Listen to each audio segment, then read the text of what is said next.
Have you ever faced a moment where everything felt like it was stacking up against you? Maybe it was a missed opportunity, a sudden setback, or even just one of those days where nothing seems to go right. That weight, the kind that makes your chest tighten and your mind spiral, is something we've all experienced. But what if I told you that the very obstacles making you feel stuck could actually become your greatest opportunities?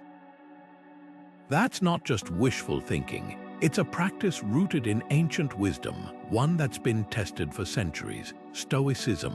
Marcus Aurelius, the philosopher king who ruled Rome during some of its most turbulent times, once wrote, "You have power over your mind, not outside events." Realize this and you will find strength. Think about that for a second. It's not what happens to us that defines our lives, but how we choose to see it. Stoicism teaches us that obstacles aren't roadblocks. They're invitations to grow, to adapt, to become more resilient. And when we combine that philosophy with mindfulness, the practice of being fully present, we unlock a way to transform even the toughest challenges into stepping stones. This isn't about ignoring hardship or pretending everything's fine. It's about shifting your perspective so you can navigate life's storms with clarity and purpose. Over the next few minutes, we're going to explore how Stoic mindfulness can help you reframe setbacks, cultivate unshakable calm, and uncover hidden opportunities in the most unexpected places. Whether you're dealing with stress, uncertainty, or just the everyday frustrations of life, these tools will give you a new way forward, one where every obstacle becomes a chance to rise. Ready to begin? Let's dive in. Here's a powerful idea that can change how you face life's challenges. Some things are within your control, and others simply aren't. The ancient Stoic philosopher Epictetus put it bluntly: we control our opinions, choices, desires, and aversions. Everything else, not so much. Think about that for a moment. Your thoughts, your actions, your reactions, those belong to you. But the traffic jam that made you late, the job rejection that stung, even the way someone else treats you, those are outside your command. Yet how often do we waste energy fighting what we can't change? Picture this. You're stuck in bumper-to-bumper traffic, gripping the wheel, your frustration rising with every minute lost.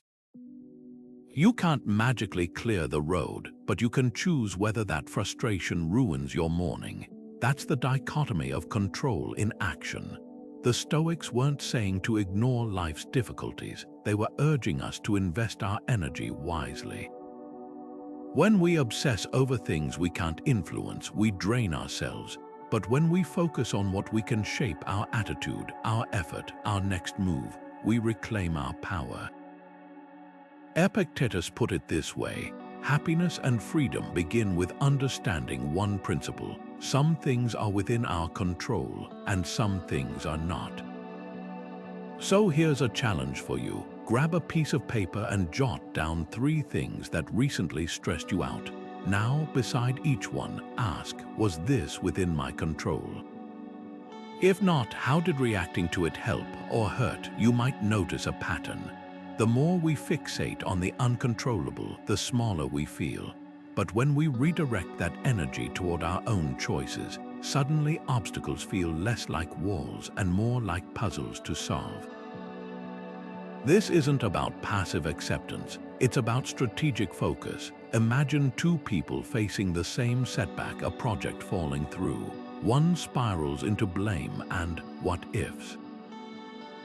The other assesses, what can I learn? What's my next step? That shift from helpless to resourceful is Stoicism in practice. So the next time life throws something your way, pause.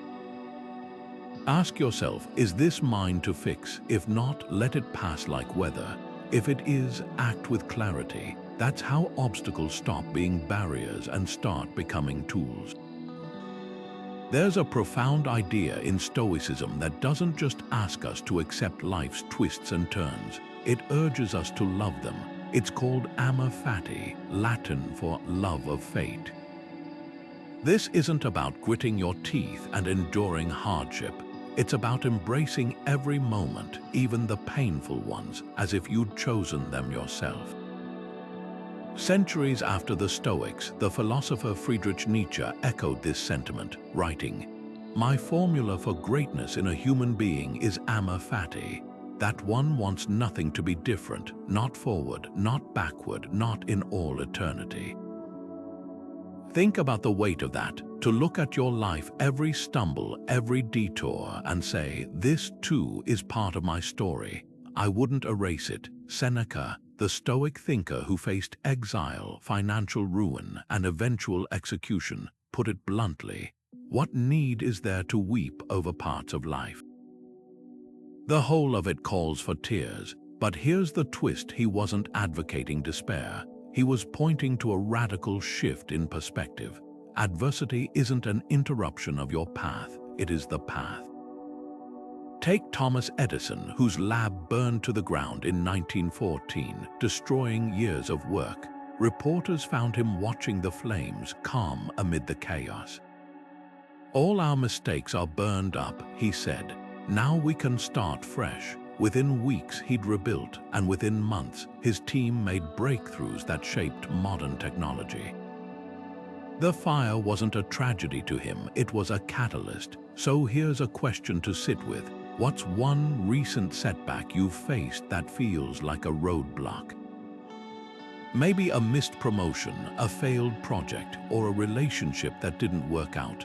Now imagine applying amor fati to it. What if that disappointment was exactly what needed to happen to steer you towards something better? Not in a vague, everything happens for a reason way, but concretely, what did it teach you? How did it force you to adapt? The Stoics believed fate was like a river. You can't control its flow, but you can learn to swim with it, even find joy in the current. That's the alchemy of amor fati, turning what feels like loss into raw material for growth. This mindset doesn't erase pain or pretend challenges don't hurt. It simply refuses to let them define you as a victim. When you start seeing obstacles as part of life's necessary friction, the resistance that sharpens you, something shifts. The job rejection becomes a nudge toward a better fit. The broken plan becomes space for a new one. And slowly, you begin to trust the process, not despite the struggles, but because of them. That's how you stop fighting fate and start dancing with it. How often do we find ourselves dreading potential problems, hoping they'll just disappear if we ignore them? Modern life trains us to avoid discomfort, scrolling past bad news, distracting ourselves from worries, or even refusing to think about worst-case scenarios.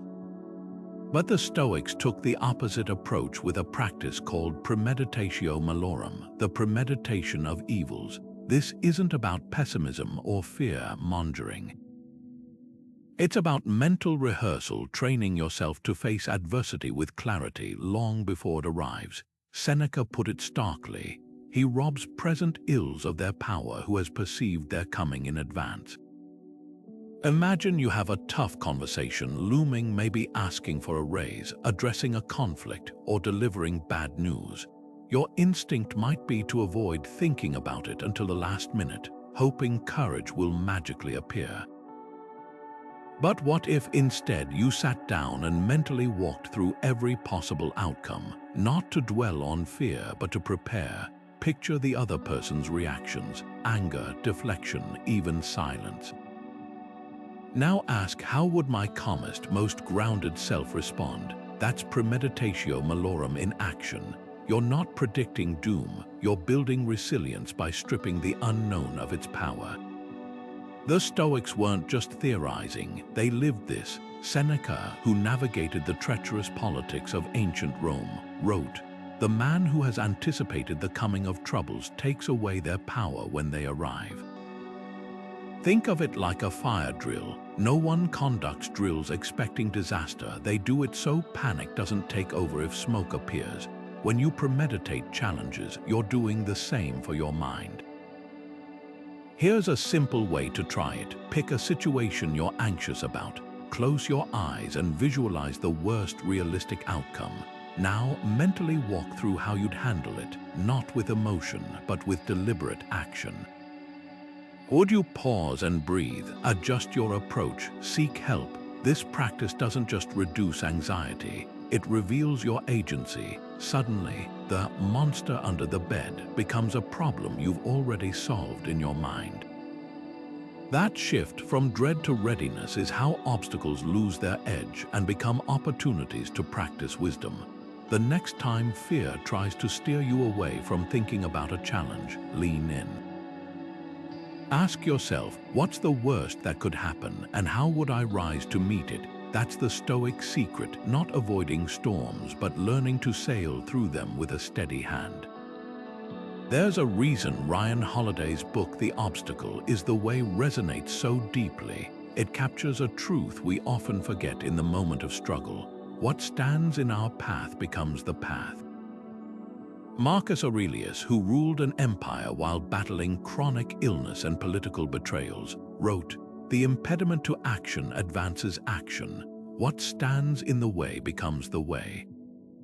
At first glance, that might sound like a paradox. How can a setback be the progress? But think of a river blocked by a boulder. It doesn't stop, it finds a new course, carving deeper channels as it flows around the obstacle.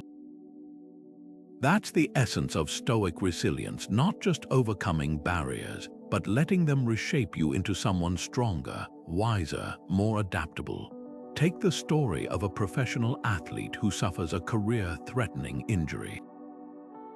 At first, it seems like the end, but forced off the field, they dive into studying game footage, analyzing opponents' weaknesses, refining their mental strategy. When they finally return, they're not just healed, they're better. The injury didn't rob them of their potential. It revealed a dimension of their craft they'd never have explored otherwise. That's the hidden gift of obstacles. They force us to grow in ways comfort never could. So here's a question to sit with. What's one challenge you're facing right now that feels like a roadblock? Maybe it's a project that's stalled, a skill that feels out of reach, or a personal struggle that weighs on you. Now, flip the script. Ask yourself, how might this very obstacle be refining me? Perhaps that frustration is teaching you patience. That failure is sharpening your discernment. That rejection is redirecting you towards something more aligned. The Stoics didn't see hardships as punishments, they saw them as teachers. This mindset isn't about denying difficulty, it's about recognizing that growth rarely comes from smooth sailing. A sword isn't tempered by gentle breezes, but by fire and hammer strikes. Likewise, our character is shaped by friction. The next time you hit a wall, pause and look closer. That wall might not be there to stop you. It might be there to show you how badly you want what's on the other side, or to push you toward a path you'd have never chosen on your own. That's the alchemy of the obstacle is the way. When you stop resisting the struggle, you start seeing it as the very thing forging your strength. Ever notice how quickly a heated moment can spiral out of control? Someone makes an offhand comment, and suddenly your pulse races, your face flushes. You're reacting before you've even processed what happened. The Stoics had a name for this gap between stimulus and response, prohairesis, the space where our freedom lies. Epictetus, the former slave turned philosopher, put it plainly: it's not events that disturb us, but our judgments about them. That's the core of cognitive distancing, the practice of stepping back from your emotions like an observer watching clouds pass, rather than getting swept away in the storm. Picture this: you're in a team meeting and a colleague dismisses your idea with a sarcastic remark. Your first instinct might be to fire back or withdraw, cheeks burning. But what if instead you pause just long enough to ask, why does this bother me? Is it the comment itself or my story about what it means? That I'm not respected, that my voice doesn't matter? That tiny gap of awareness is where Stoic mindfulness works its magic. You're not suppressing the emotion, you're examining it under a microscope. History offers a striking example. When the Roman Emperor Marcus Aurelius faced betrayal by a trusted general, his private journal reveals no rage, no vows of revenge, just a clinical note. He acted as he saw fit. That's cognitive distancing in its purest form. Marcus didn't deny the sting of disloyalty. He simply refused to let it hijack his judgment. By separating the event from his interpretation, he retained the power to respond wisely. Now think of a time your own reaction escalated a situation, maybe snapping at a loved one over a trivial comment or obsessing over a stranger's rude glance. In those moments, the emotion wasn't the problem. It was the unchecked story we attached to it. They meant to hurt me. This proves I'm not good enough. The Stoics called these judgments fantasiae, impressions that feel true but are often distortions. Cognitive distancing teaches us to challenge them. Is this thought useful? Is it even accurate? Here's how to practice it. Next time frustration bubbles up, imagine placing the emotion on a table in front of you. Study it like a scientist examining a specimen. Ask, what's the raw fact here, separate from my spin? A coworker interrupted you. That's the fact. The story that they don't value your input, that's optional. This pause doesn't eliminate emotion. It gives you the clarity to choose your next move, not just react. Epictetus trained his students to greet distressing thoughts with one phrase: "You are just an impression, and not at all the thing you pretend to be." That mental filter transforms overwhelm into opportunity, because when you stop conflating events with your judgments about them, obstacles stop being personal. They become puzzles to solve, lessons to learn, fuel for growth rather than reasons to suffer. Marcus Aurelius never intended for his private writings to become one of history's most revered books. The meditations we study today were simply his personal journal, raw, unfiltered reflections scrawled by candlelight during military campaigns, political turmoil, and personal illness. Yet that's exactly what makes them so powerful. They weren't polished philosophy. They were a man practicing what he preached, using the page as a mirror to examine his thoughts with stoic detachment.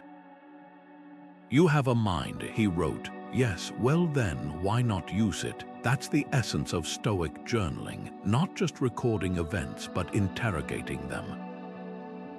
Think of your own toughest moments. How often do you replay them in your head without ever truly unpacking them? Journaling like a stoic flips that script. Instead of ruminating on why something hurt, you ask, what can I learn here? Where's my agency? Seneca, who ended each day with what he called a nightly audit, advised, question yourself, what bad habit did I correct today? How am I better? His prompts weren't about self-criticism, they were about progress. Here's how to try it. Grab a notebook and divide a page into 2 columns. On the left, write the obstacle you faced: a conflict, a failure, a stressor. On the right, answer 3 questions. What did this reveal about my values? What could I control in this situation? How might this challenge actually serve me? For example, if you lost your temper with a coworker, the left side might say, snapped during the meeting. The right, I value respect but reacted with frustration. I controlled my breathing but not my words. This showed me where my patience needs work and that I care deeply about the project. That shift from "this happened to me" to "this taught me" is where obstacles become lessons. Marcus Aurelius modeled this constantly. Facing betrayal, he didn't journal, "Cassius is a traitor." He wrote, when people injure you, ask yourself, what good or harm did they see in it? Understanding that will temper your reaction. That's the power of the page. It forces clarity.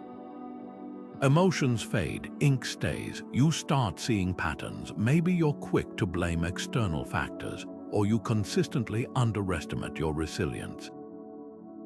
Your challenge this week: pick one obstacle, big or small, and dissect it like a Stoic. Write it down bare, then mine it for insight. As Seneca noted, we should hunt out the helpful pieces of teaching from the day's events. The goal isn't to fix everything overnight. It's to build the habit of turning life's friction into wisdom, one reflection at a time. Because when you journal with intention, you're not just documenting your story, you're actively shaping it. Death is the one guest we're all guaranteed to host, yet most of us spend our lives pretending the invitation isn't coming. The Stoics had a radical practice to counter this denial: Memento Mori, Latin for remember you must die. At first glance, it sounds morbid, even cruel, but dig deeper, and you'll find one of history's most potent antidotes to procrastination, petty worries, and wasted time.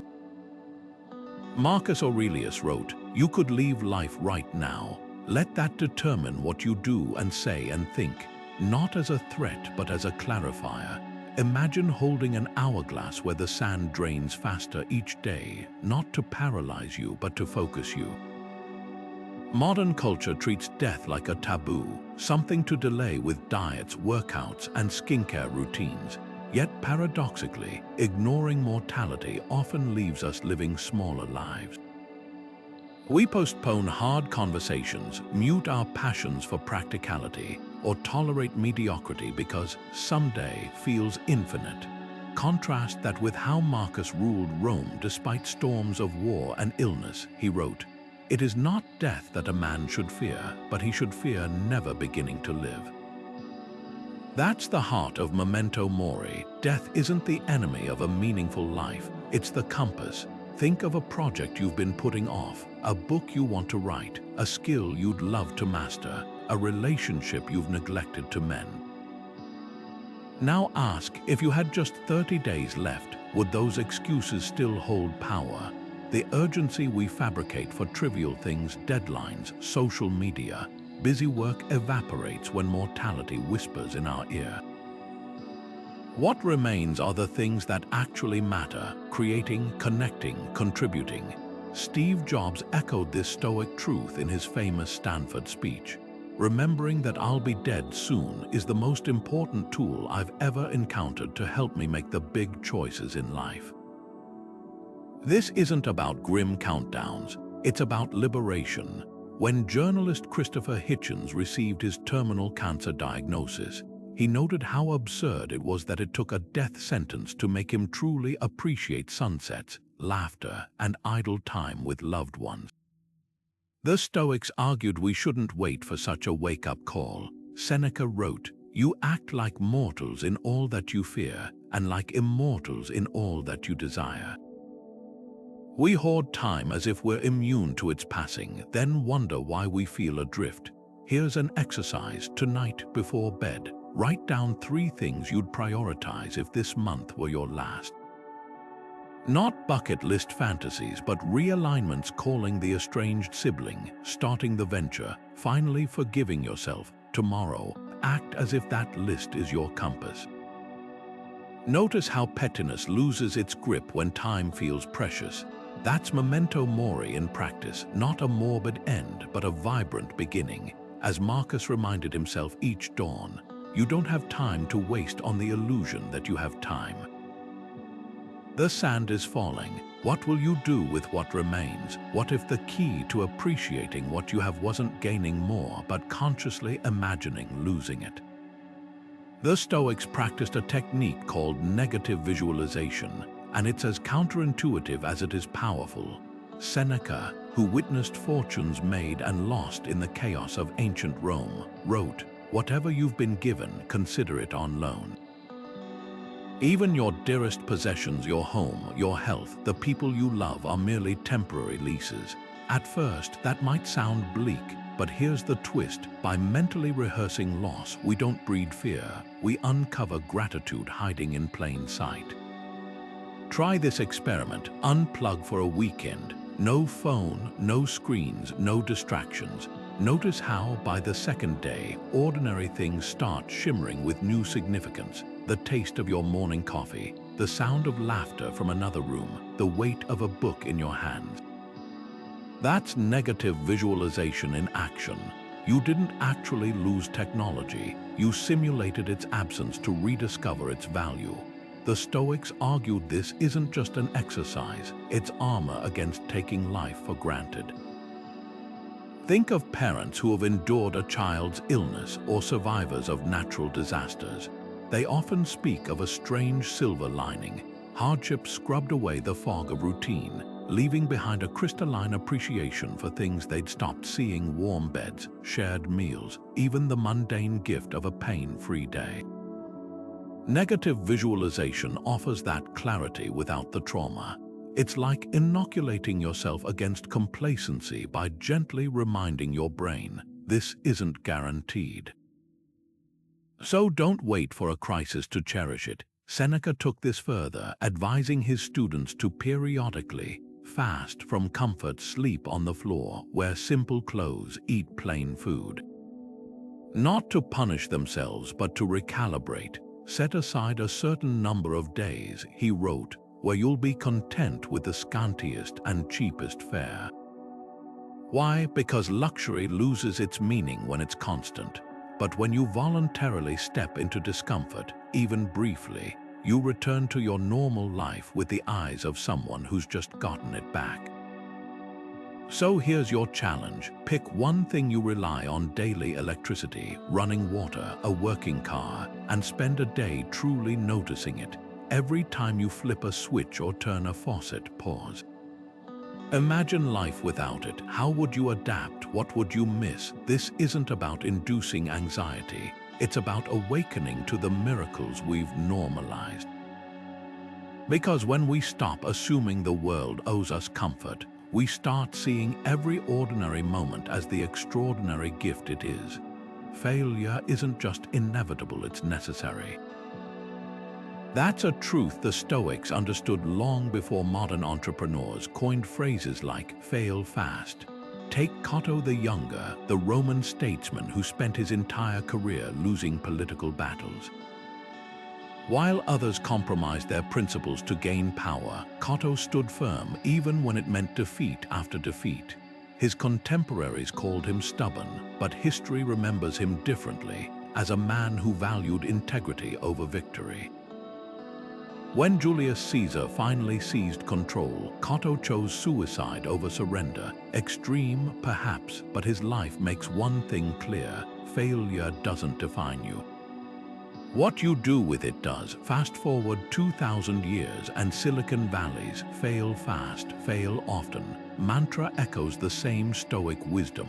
The difference: while modern startup culture often fixates on pivoting and iterating, the Stoics added a crucial layer: moral clarity. For them, failure wasn't just data, it was a test of character.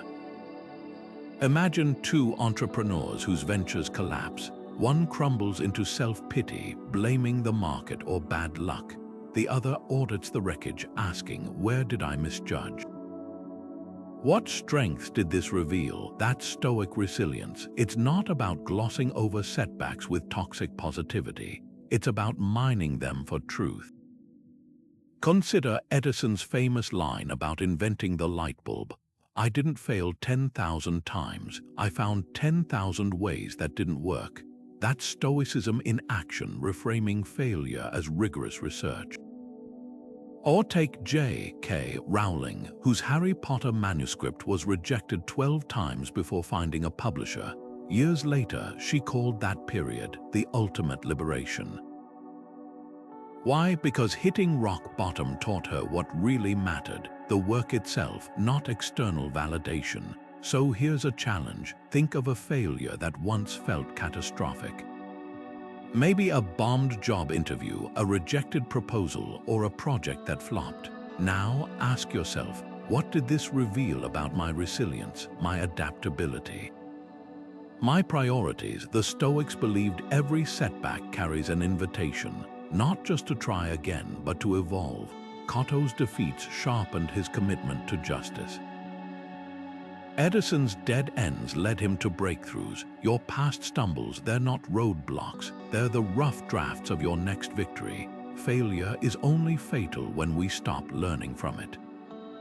The rest is just feedback. Ever been cut off in traffic and felt that surge of anger? Your foot instinctively hitting the gas to tailgate, your hand hovering over the horn. That split-second flare-up isn't just road rage.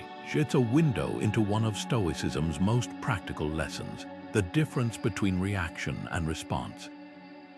Epictetus, who endured slavery before becoming a philosopher, knew this intimately.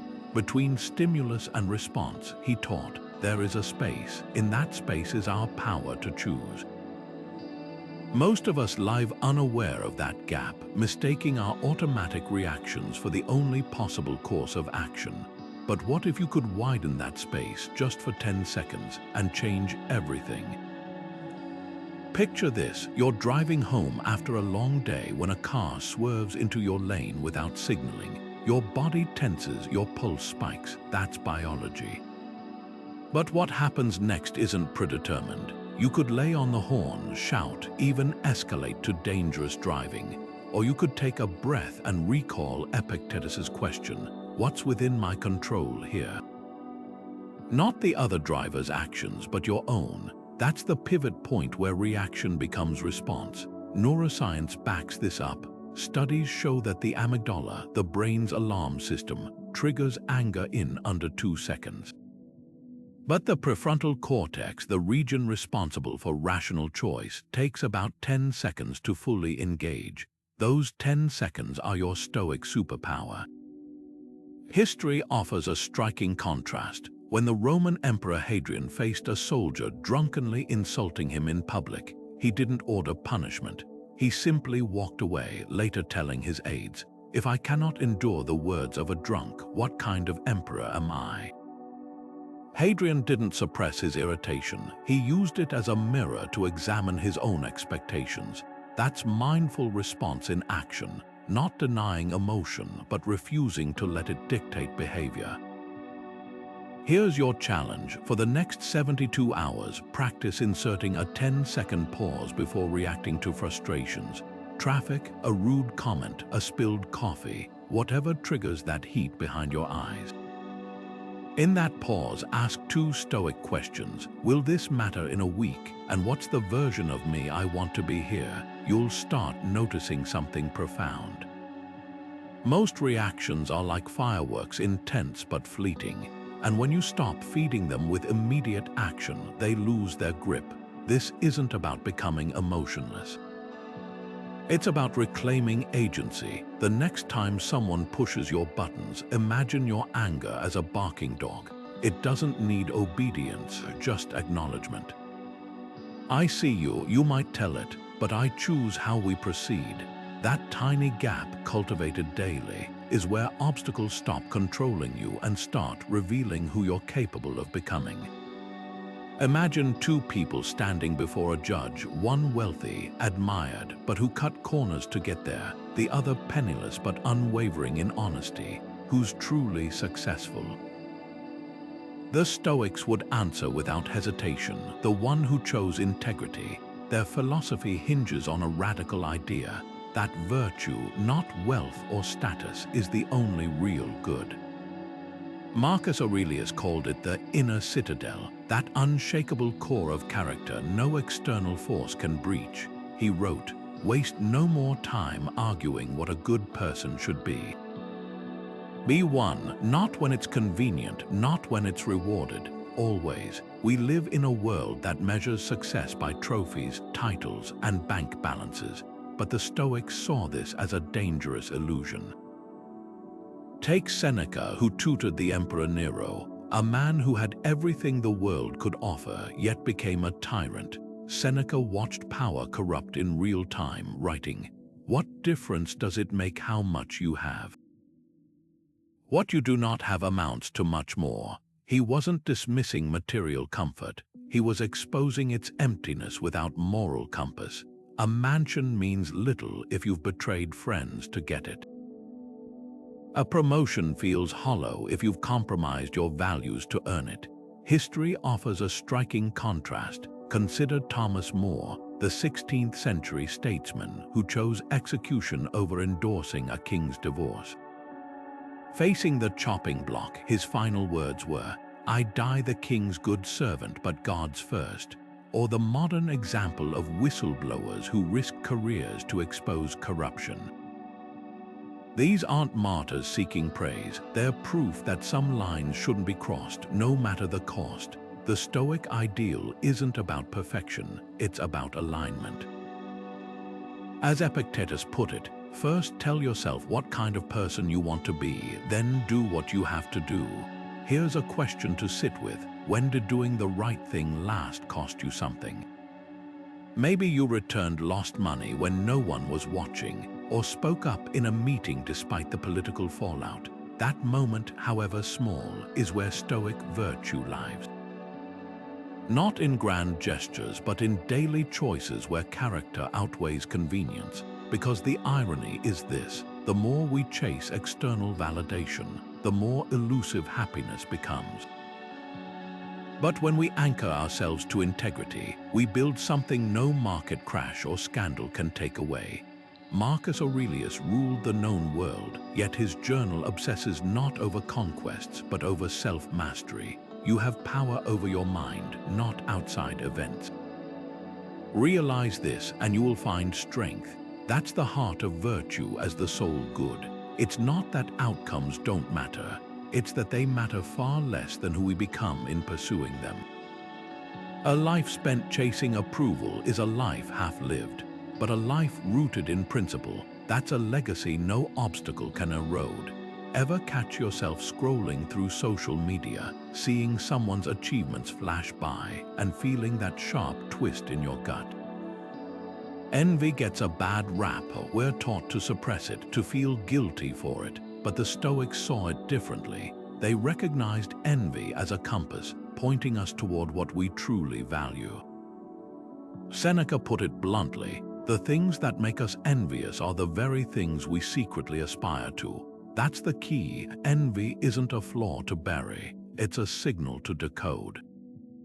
Take social media as a modern case study. You see a colleague's promotion post, and the reaction splits. One path is resentment, they got lucky. The boss plays favorites. The other, emulation, what skills did they hone to earn this? How could I grow in that direction? The first mindset keeps you stuck. The second transforms envy into fuel. Seneca advised his students to study those they admired, not to covet their success, but to reverse engineer their virtues. Don't wish to be like them, he wrote. Wish to surpass them in your own way. Here's the practice. Next time envy flares up, pause and dissect it. Ask, what specific trait or outcome am I reacting to? Is it their discipline, their creativity, their visibility? Then get curious. Could you adapt their habits without imitation? Maybe the entrepreneur you envy wakes at 5 a.m. to write, but your version might be sunset brainstorming sessions. The athlete you admire trains relentlessly, but your training could be small, daily steps in your own craft. History offers a powerful example. Michelangelo didn't resent the sculptors who came before him. He studied their techniques to revolutionize art. He channeled what could have been jealousy into mastery, saying, "I saw the angel in the marble and carved until I set him free." That's the alchemy of Stoic emulation, recognizing that the traits we envy in others are often dormant potentials in ourselves, waiting for the right focus. So here's your challenge. Pick someone whose success stirs that uneasy mix of admiration and envy. Now, write down 3 actionable traits they embody, not outcomes, but habits or mindsets. Maybe it's their patience, their willingness to take risks, or how they handle criticism. Then, choose one to experiment with this week, not to copy, but to adapt. Because when you stop seeing envy as a poison and start treating it as a mirror, every pang becomes a roadmap, not to someone else's life, but to the best version of your own. Seneca once wrote, It is not that we have a short time to live, but that we waste much of it. That single line cuts to the heart of Stoic time management, not as a productivity hack, but as a form of mindfulness that shapes how we experience life itself. Think about your average day. How many minutes slip through your fingers while scrolling, worrying, or stuck in mental loops about things you can't change? The Stoics didn't see time as a blank calendar to fill, but as the raw material of a meaningful existence.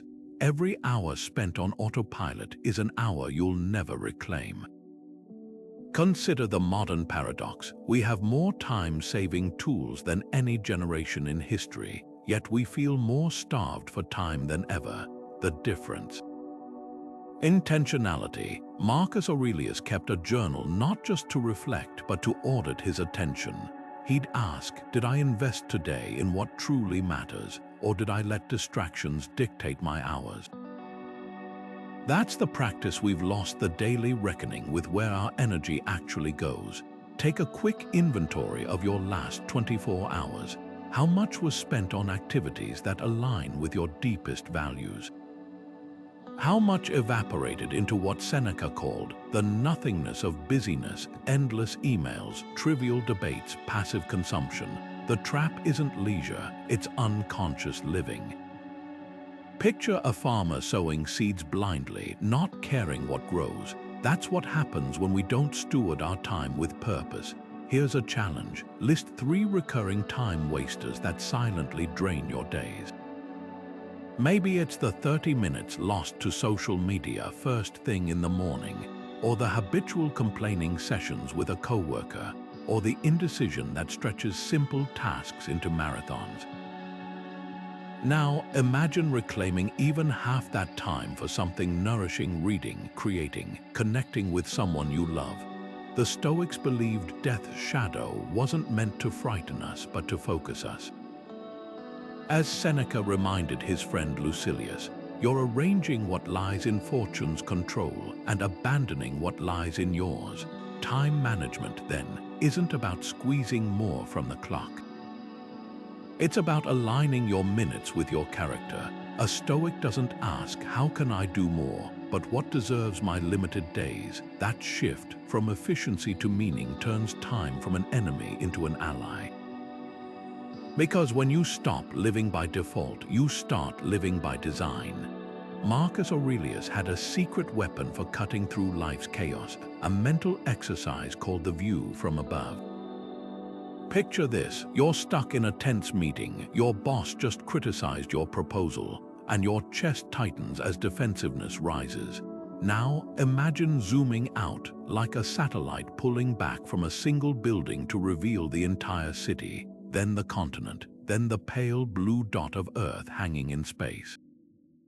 Suddenly, that heated moment isn't just smaller, it's contextualized. That's the power of perspective. The Roman emperor wrote in his journal, "Think of the totality of all things and how vast is the expanse of time." He wasn't dismissing daily struggles, he was recalibrating their weight against the grand scale of existence. Modern psychology echoes this. When researchers studied NASA astronauts who'd seen Earth from orbit, they found a profound shift called the overview effect, a visceral understanding of how petty conflicts seem when viewed against the cosmos. One astronaut described looking down at war-torn regions and thinking, if only everyone could see this, borders would vanish. The Stoic version is similar, but you don't need a rocket ship. It's about mentally ascending until the noise of the moment loses its grip. Take workplace stress. A missed deadline feels catastrophic in the moment, heart racing, palms sweating. But apply the view from above. How will this impact your life in 5 years? Will you even remember the specifics? Likely not. What will linger is how you handled it, whether you responded with grace or panic. That's the insight Marcus Aurelius was after. Most obstacles shrink when exposed to the light of time. Here's how to practice it. Next time you're spiraling over a problem, pause and visualize lifting out of your body, rising until you see your street, your city, the curve of the planet. Then ask two questions. What part of this situation truly deserves my emotional energy? And what would my calmest, wisest self do right now? This isn't about avoiding emotion. It's about refusing to let temporary storms dictate your course. The irony, the things that feel earth-shattering in the moment, a harsh email, a social slight, often become footnotes in our stories. Meanwhile, the quiet choices we make under pressure, patience, integrity, kindness ripple far beyond the initial friction. That's the gift of the view from above. It doesn't just minimize problems, it maximizes clarity, revealing what's truly worth your focus amid life's beautiful, fleeting chaos. Gratitude isn't just a warm feeling, it's a radical act of defiance against life's chaos. The Stoics didn't wait for perfect circumstances to practice thankfulness. They wielded it as a tool to reframe their entire existence. Epictetus, born into slavery, understood this deeply. He is a wise man who does not grieve for the things which he has not, but rejoices for those which he has. Think about the weight of that. A man stripped of freedom found power not in what was taken, but in what remained: his mind, his choices, his ability to find meaning even in chains. That's the alchemy of Stoic gratitude, transforming scarcity into abundance by shifting where we place our attention. Marcus Aurelius took this further with a daily ritual. Each morning, before donning the purple robes of empire, he'd write in his journal, "When you arise in the morning, think of what a precious privilege it is to be alive, to breathe, to think, to enjoy, to love." Not as a vague affirmation, but as a deliberate recalibration. He wasn't ignoring Rome's wars or palace intrigues. He was grounding himself in what couldn't be stolen, the simple miracle of consciousness itself. Here's how to make this practical. Try the 3 gifts exercise tonight. As you turn out the light, name 3 things from your day that you typically overlook. Not the big wins, the hidden gifts, the way sunlight hit your coffee cup just so, the stranger who held the door, the fact your lungs pulled in air without you even thinking about it. This isn't Pollyanna positivity, it's neurological training. Studies show regular gratitude practice physically rewires the brain to spot opportunities where others see lack. Now take it deeper with this challenge. Pick one current struggle, a financial pinch, a strained relationship, a health hurdle, and list 3 hidden benefits it's brought you. Maybe that tight budget forced creativity in your meals. That difficult conversation revealed who truly listens. Even pain can be a teacher. The writer Toni Morrison once said, "I never asked Tolstoy to write for me, a little colored girl in Lorain, Ohio. I never asked Joyce not to mention Catholicism or the world of Dublin. Never, and I don't know why I should be asked to explain your life to you." Adversity often sharpens our voice in ways comfort never could. The Stoics knew gratitude isn't passive, it's a spotlight we choose to aim. On our worst days, it doesn't deny the darkness, it simply illuminates the tools we still hold. As Marcus wrote, "The universe is change, our life is what our thoughts make it." When we train ourselves to spot the gifts woven into the struggle, we don't just endure life's storms, we learn to dance in the rain. Relationships are where philosophy meets reality, where lofty ideals collide with the messy, beautiful imperfections of human nature. Epictetus, the Stoic teacher who knew first and how easily expectations can poison connections, offered a startling image. Demanding that someone act against their nature is like expecting a rock to float. When it sinks, who's truly at fault, the rock or you for expecting the impossible? That question cuts to the heart of Stoic mindfulness in partnerships. It's not about tolerating toxicity or excusing harm. It's about recognizing that conflict often arises not from others' flaws, but from our refusal to see them clearly. Picture a couple embroiled in the same argument for the 10th time, one partner craving spontaneity, the other needing routine. The frustration builds not because either is wrong, but because each keeps hoping the other will transform into someone they're not.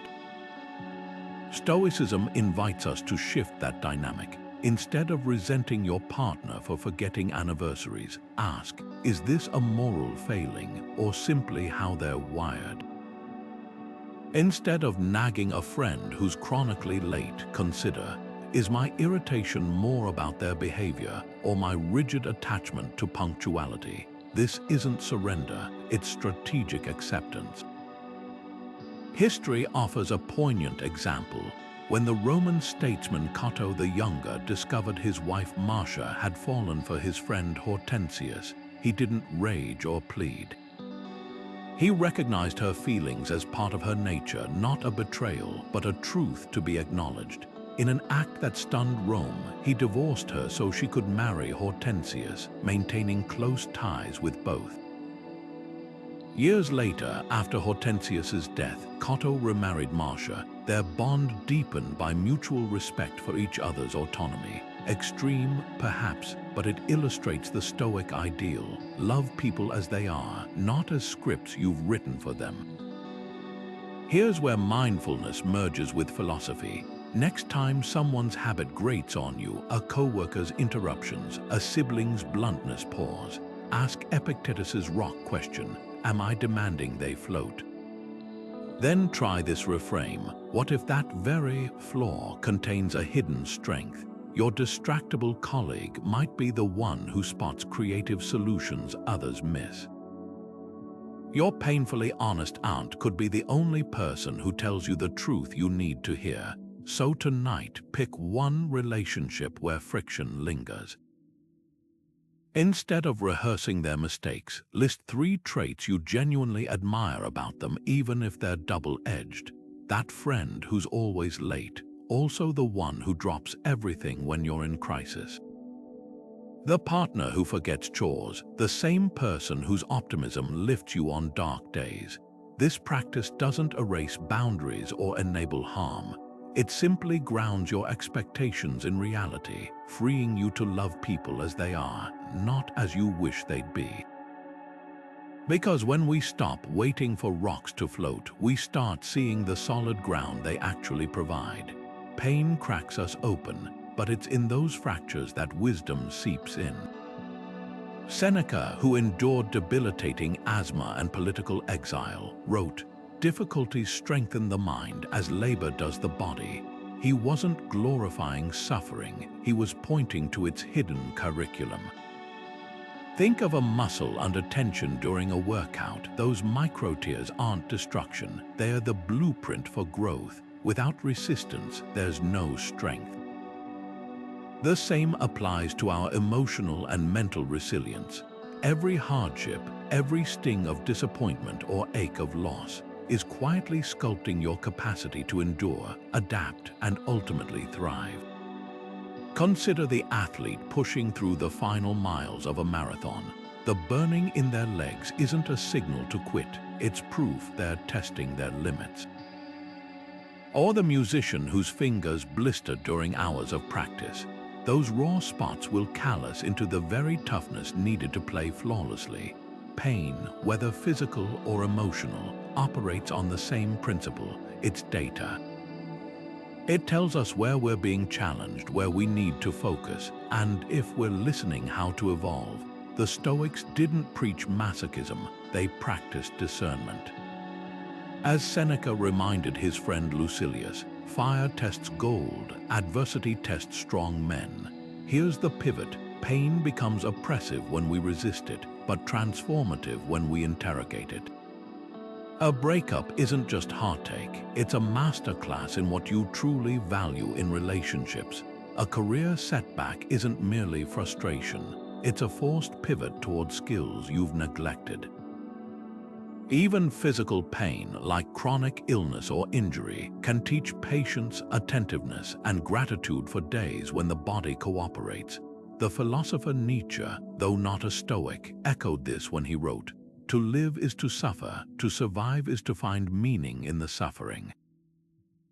So reflect on this. What's one pain, past or present, that reshaped you? Maybe it was the exhaustion of parenting a newborn that revealed depths of patience you didn't know you had.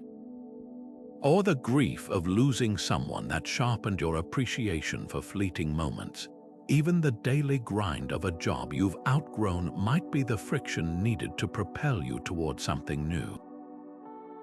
Pain doesn't ask for permission to teach, but we get to choose whether we enroll in its lessons or rage against the curriculum. The next time discomfort knocks, pause before recoiling. Ask it, what are you here to show me? Because the wounds that feel like endings are often the seams where new strength is woven. As Seneca put it, a gem cannot be polished without friction, nor a man perfected without trials. The pain isn't the enemy, it's the chisel. Epictetus, the former slave-turned-philosopher, offers a piercing insight about wealth that cuts through 2,000 years of noise. Wealth consists not in having great possessions, but in having few wants. That single sentence dismantles the entire architecture of consumer culture.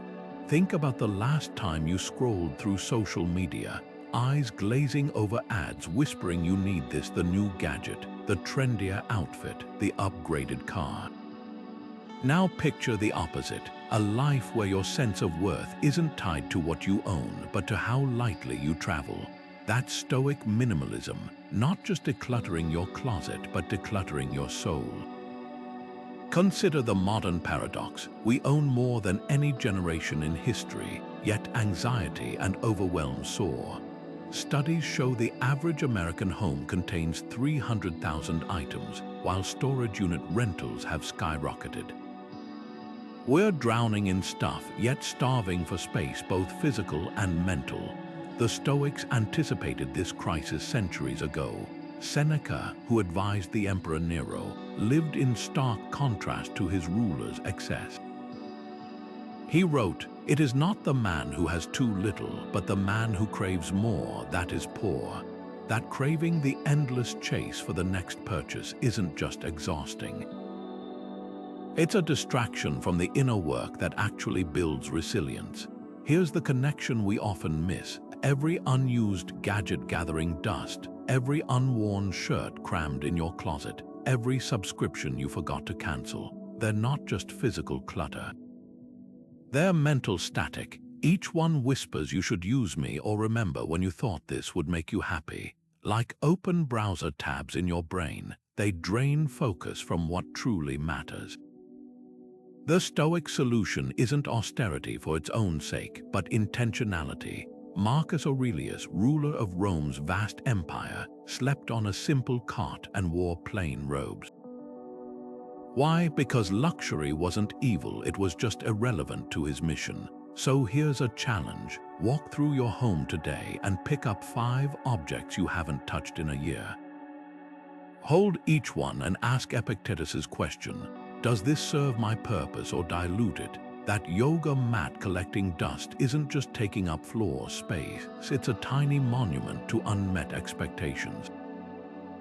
The stack of unread books isn't neutral, it's a quiet indictment of the person you meant to become. Minimalism, Stoic style, isn't about deprivation. It's about liberation from guilt, from comparison, from the myth that you are what you own. Now extend that logic inward. What mental clutter have you been hoarding? Grudges from years ago that no one else remembers. Fantasies about a perfect life that keeps shifting. The Stoics would urge you to examine these with the same ruthlessness as your junk drawer. Seneca wrote, "We suffer more in imagination than in reality." That resentment you rehearse daily, that worry you polish like a trophy, what if you simply dropped them? Not because they don't hurt, but because carrying them no longer serves who you're becoming. Consumerism sells us a lie, that accumulation equals security. But the Stoics knew better. Security comes from knowing you'll be fine without, that your peace isn't outsourced to objects or opinions. So tonight, try this. Sit in one empty corner of your home. Notice how the space feels. Then ask yourself, what else could I release to make more room for breath, for thought, for the unexpected joy that arrives when we stop crowding it out. That's the real wealth Epictetus promised, not a barren house, but an uncluttered mind. Laughter might seem like the last tool in a Stoic's toolkit. After all, what does cracking jokes have to do with enduring hardship with dignity? But dig deeper, and you'll find humor woven into the very fabric of Stoic practice. Marcus Aurelius, the emperor who carried the weight of an empire on his shoulders, often scribbled self-mocking reminders in his journal. When you wake up in the morning, tell yourself, the people I deal with today will be meddling, ungrateful, arrogant, dishonest, jealous, and surly. Then, with a wink to himself, he added, they are like this because they can't tell good from evil, but I have seen the beauty of good and the ugliness of evil, and I'm still a mess most days.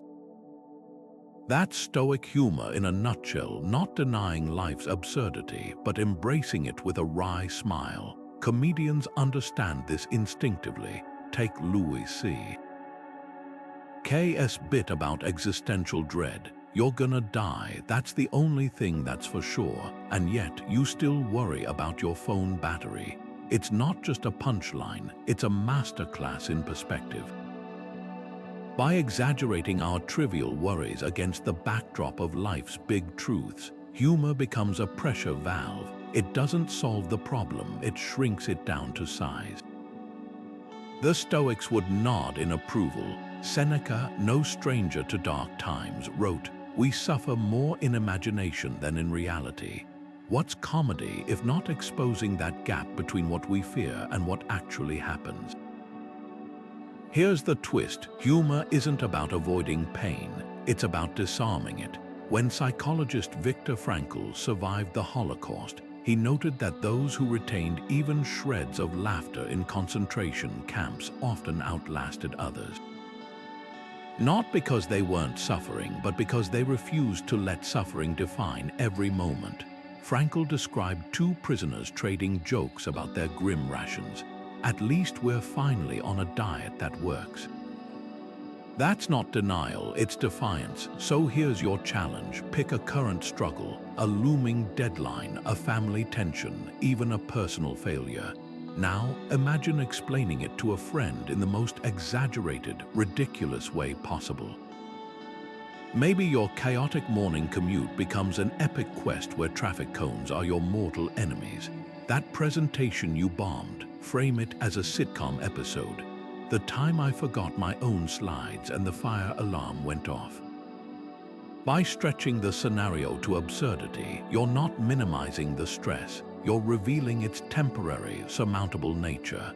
The Stoics knew that laughter is the ultimate cognitive distancing tool. When we joke about our flaws, we're not excusing them, we're observing them with enough space to change. As Marcus Aurelius wrote, the art of living is more like wrestling than dancing. And what do wrestlers do after a tough match? They laugh, ice their bruises, and step back into the ring. Your turn. What's one problem you could soften today by seeing it through the lens of humor? Sometimes the heaviest burdens feel lighter when we stop carrying them with both hands and learn to toss them in the air just to watch them spin. Marcus Aurelius never wasted words, and he certainly never wasted them on complaints. In his journal, he scribbled a blunt reminder, you don't have to turn this into something, it doesn't have to upset you. Think about the sheer practicality of that. A Roman emperor, juggling wars and plagues and political betrayals, reminding himself that venting changes nothing. Complaining, he knew, is like pouring gasoline on a spark. It doesn't extinguish the fire, it just makes it burn hotter. Yet how often do we default to griping without even realizing it? The traffic, the weather, the coworker who chews too loudly. We narrate our irritations like they're headlines, forgetting we're the ones writing the script. Here's the irony, complaining often masquerades as problem solving.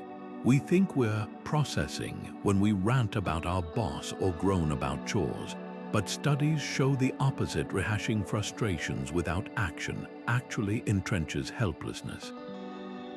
Neuroscientists call it loop thinking, where the brain rehearses the same complaint like a broken record, deepening neural pathways of resentment.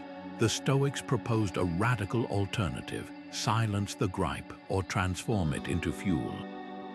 Epictetus, who endured slavery before teaching philosophy, put it plainly: don't explain your philosophy, embody it. Try this experiment today. Carry a notepad and tally every complaint that slips out, even the muttered ones. You might shock yourself. That sigh when your coffee spills, complaint. The eye roll at the slow elevator, complaint. By sunset, you'll have a ledger of mental leaks, energy draining away without moving you an inch forward. Now here's the pivot. For every complaint, ask, is this within my control? If not, let it pass like background noise. If it is, draft one micro action to address it. No coffee lid, stash a reusable one in your bag. Elevator slow, take the stairs and reclaim 5 minutes of movement. History offers a masterclass in this shift.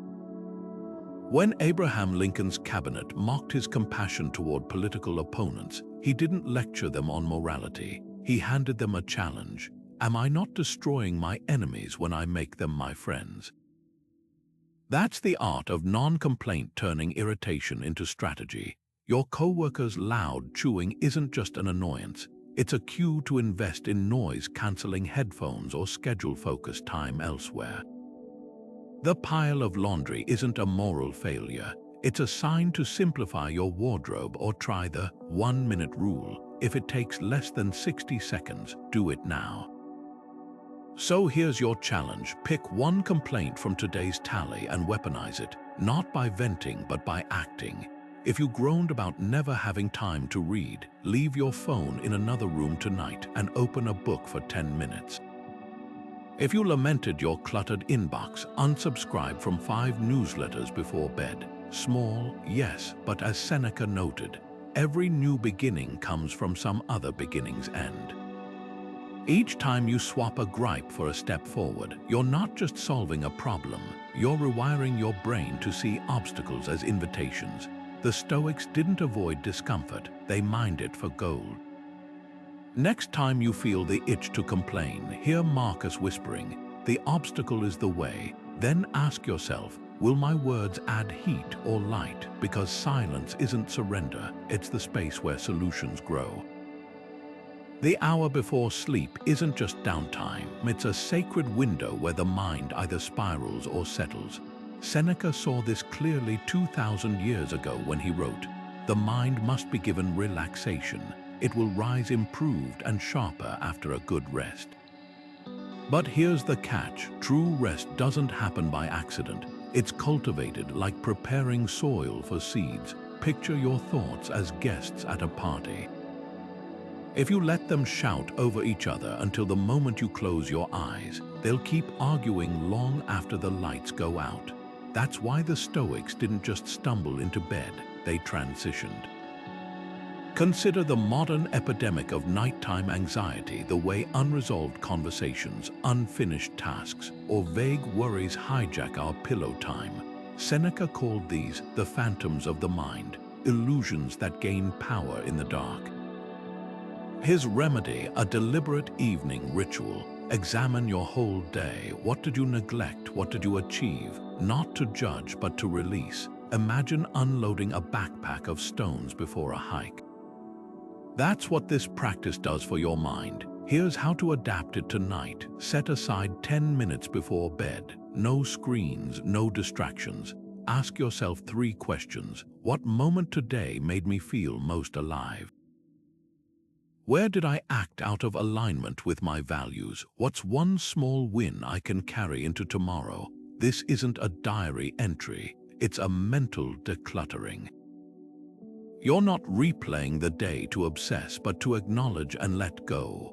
Like washing dishes after dinner, you're preventing tomorrow's chaos by tidying tonight's thoughts. Now probe deeper. What's the single thought that's been lurking in the shadows of your mind, stealing peace night after night? Is it an unanswered text you're avoiding? A project deadline you've procrastinated? often, the very thing we refuse to confront by day becomes a specter by night. The Stoic solution isn't to solve it in bed, it's to name it, then promise your future self action. Write it on a notepad with tomorrow's date. Email James about the contract. Call Mom Saturday at 10. Externalizing the thought signals to your brain. This has a container. It doesn't own the night. History offers a surprising example.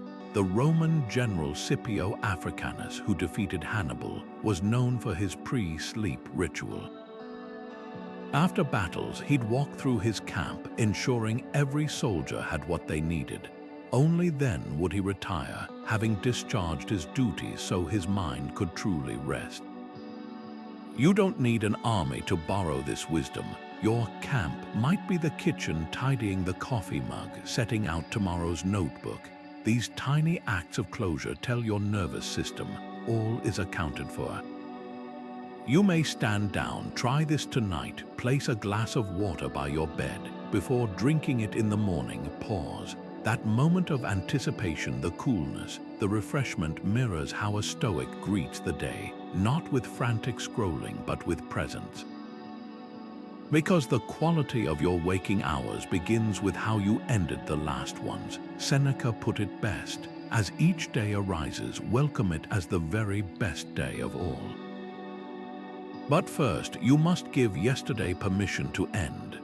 Think about the last time you sat down to work, only to find yourself 30 minutes deep in a social media rabbit hole. That pull, the hypnotic scroll, the dopamine ping of notifications isn't just a bad habit. It's a modern battleground for attention, one the Stoics saw coming 2 millennia ago. Seneca warned, "No wind favors he who has no port." Translation: if you don't know where you're headed, every distraction becomes an irresistible detour. Your phone isn't the problem, the lack of intention is. Consider how tech hijacks our focus. Notifications aren't neutral. They're engineered to trigger what psychologists call intermittent reinforcement. Like slot machines, they keep us hooked with unpredictable rewards. A like here, a message there, and suddenly we're conditioned to check compulsively. The Stoic antidote, reclaiming sovereignty over your attention. Start with something radical but simple, a notification-free hour, not as deprivation but as declaration that your time belongs to you, not to algorithms. History offers a stark contrast. Imagine Seneca's Rome, where distractions were physical chariot races, gossip in the forum, yet his advice still fits. You must decide what you want so intently that anything else becomes irrelevant. For us, that might mean silencing your phone before dinner or turning off email alerts during deep work. The goal isn't to reject technology, but to master it. Like a sculptor with a chisel, you're shaping your digital environment to serve your purpose, not scatter it. Here's the litmus test. What digital habit drains you most? Is it the morning scroll that leaves you foggy before breakfast? The YouTube autoplay that devours your evenings? Pick one, just one, and treat it like a Stoic experiment. For 7 days, observe it without judgment. How often do you reach for your phone mindlessly? What triggers the urge? Awareness alone weakens its grip. Then impose a small boundary. If Instagram eats your lunch break, delete the app during work hours. If news alerts spike your anxiety, curate a single daily check-in. The philosopher William James noted, "The art of being wise is knowing what to overlook." Your devices are tools, not tyrants. Every time you resist the ping, you're not just avoiding distraction, you're strengthening what the Stoics called prohairesis, your capacity to choose where your mind goes. Because focus isn't something you have, it's something you defend. And in a world designed to fragment your attention, that defense becomes an act of rebellion, one quiet hour at a time. Leadership isn't about avoiding storms, it's about teaching others how to sail.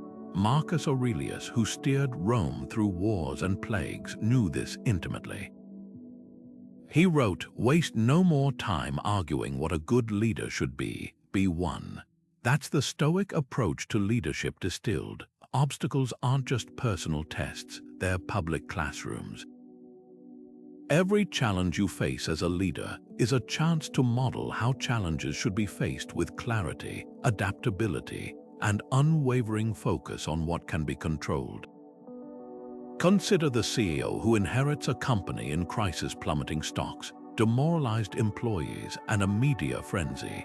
The easy path: blame the previous regime, panic behind closed doors, and project false confidence. The Stoic path: transparently acknowledge the situation, then rally the team with action.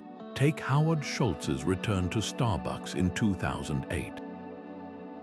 Facing crashing sales, he didn't hide the numbers or sugarcoat the hard choices ahead. Instead, he closed every U.S. store for an afternoon to retrain baristas on espresso quality, a move that cost millions but signaled, "We own our standards even when it hurts." The message wasn't just about coffee, it was about cultural reset. Employees didn't see a leader running from the problem. They saw one kneeling beside them to rebuild. Marcus Aurelius modeled this daily. Amidst political betrayals, he wrote, "When you wake up, tell yourself, the people I deal with today will be difficult. But I've seen the nature of good and evil, and neither can touch my character." That's leadership stripped bare. It's not about eliminating friction. It's about demonstrating how to move through it without losing your way. When a leader responds to setbacks with curiosity rather than blame, what can we salvage? What does this reveal? They transform problems into team-building exercises. Here's the pivot: your challenges aren't just yours. They're spotlight moments where people watch how you respond. A delayed project becomes a lesson in patience and creative problem solving. A failed product launch turns into a masterclass in humility and iteration. Even personal struggles, when navigated openly, can model resilience. Imagine a manager sharing, "I'm battling anxiety, so I've started morning walks to clear my mind. Join me if you'd like." That vulnerability doesn't weaken authority. It humanizes it, giving others permission to grow through their own struggles. So ask yourself, what's one current obstacle that could double as a teaching moment? Maybe it's a tight deadline stressing your team. Instead of mirroring their panic, break the work into micro wins. Let's tackle 1 hour at a time. What's the smallest step we can take right now? Or perhaps it's a conflict between colleagues. Rather than rushing to mediate, guide them with questions. What outcome would serve you both? What's the Stoic response here? Control or acceptance? Leadership isn't about having all the answers. It's about lighting the path through the dark, not with grand gestures, but with the quiet confidence of someone who knows storms pass, and what remains is the strength they forged in you. There's a hidden superpower in the space between an event and your reaction, a fleeting moment where you can choose to either be carried by impulse or to anchor yourself in intention. Epictetus, the Stoic philosopher who transformed adversity into wisdom, called this gap the critical point of freedom. Don't let the force of an impression when it first hits you knock you off your feet. Say to it, "Hold on a moment, let me see who you are and what you represent." That pause, brief as it may seem, is where your agency lies. It's the difference between reflex and response, between buying the flashy gadget you don't need and walking away with your wallet and self-respect intact. Picture this: you're scrolling through your favorite online store when a limited time offer flashes across the screen, 50% off something you hadn't even considered buying 5 seconds ago. Your finger hovers over the checkout button. This is the Stoic pause in action, or rather, the moment before action. Instead of surrendering to the urgency of "act now," what if you took 10 seconds to interrogate the impulse? Ask Epictetus's questions. What is this desire really?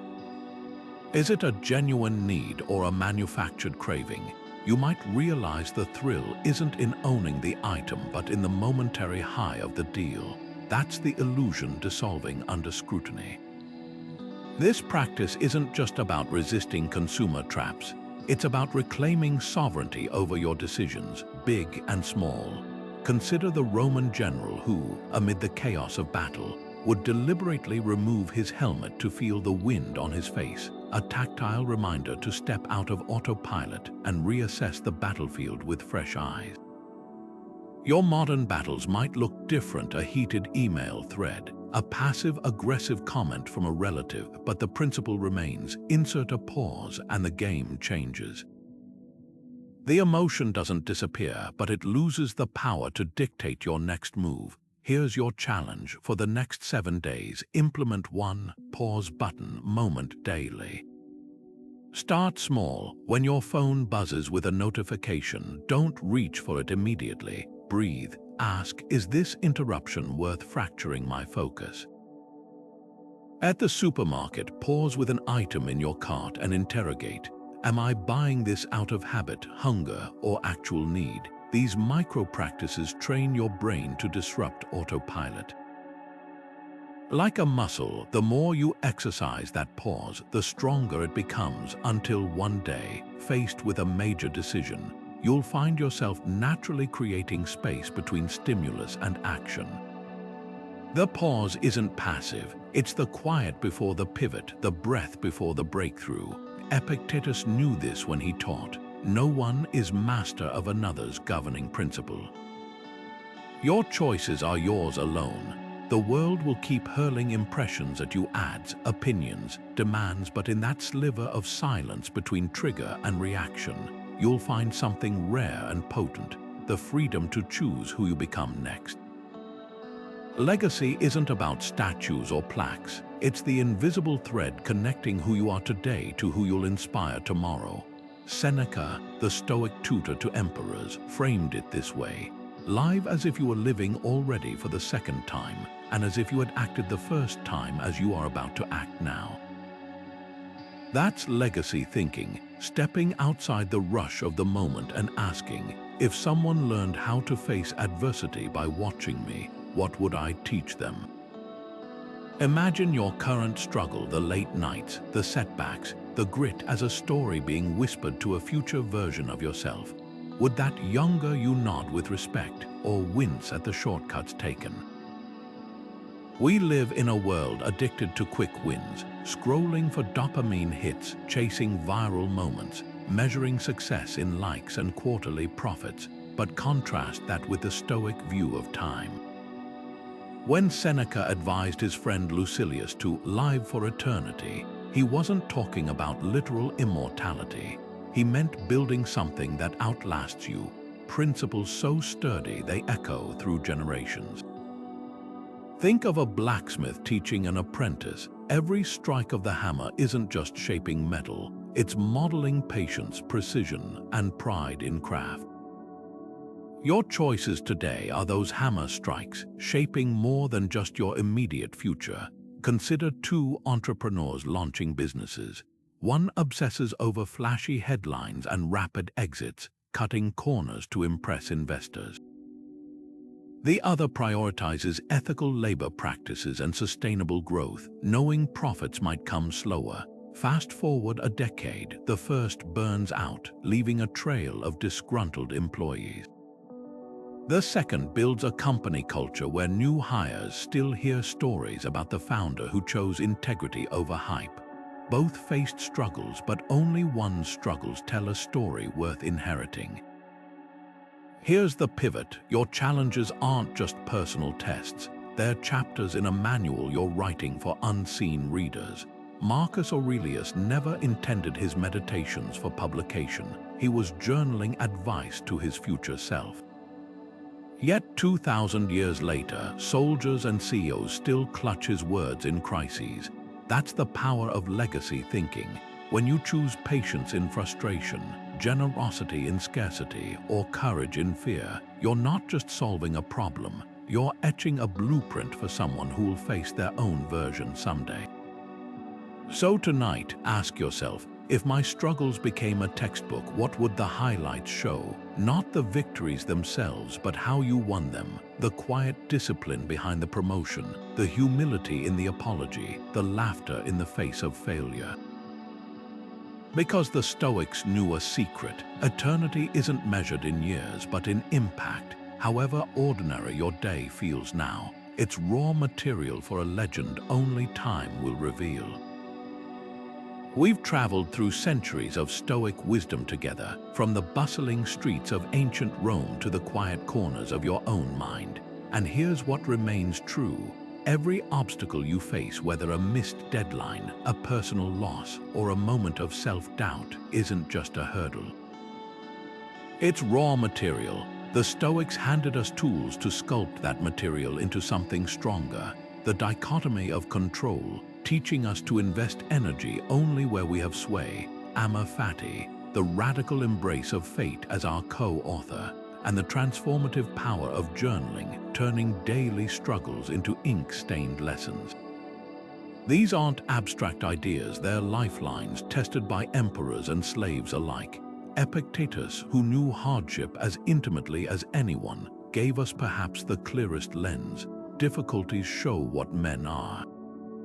Not by breaking us, but by revealing who we've chosen to become in the struggle. That traffic jam that frays your patience, it's showing you where your boundaries lie.